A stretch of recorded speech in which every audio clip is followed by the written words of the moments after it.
Patay ang usa ka rider og angkas niini human gipamusil sa wala pa mailang suspek sa Sultan sa Barongis, Maguindanao del Sur.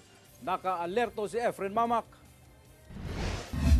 Nagkaguliyang na kini mga residente diyang napalgan nga wala na'y kinabuhi kining usa ka rider nga nagbuyod tapad sa iyang motor sa daplin sa kalsada sa barangay Langgapanan, Sultan sa Barongis, Maguindanao del Sur pasado alas 9 sa buntag adlawng Huwebes.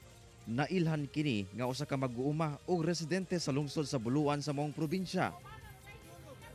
Apan pipila ka metros gikan sa maong biktima, napalgang patay sab ang 27 anyos nga angkas niini nga usa ka chainsaw operator. Ang ulo niini napasok pa sa ubos nga bahin sa usa ka koral.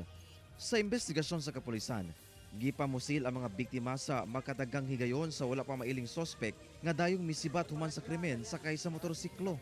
Sa wa pa maigo ang angkas, misulay pa kini ikyas apan diyang naigo na tumba kini sa koral.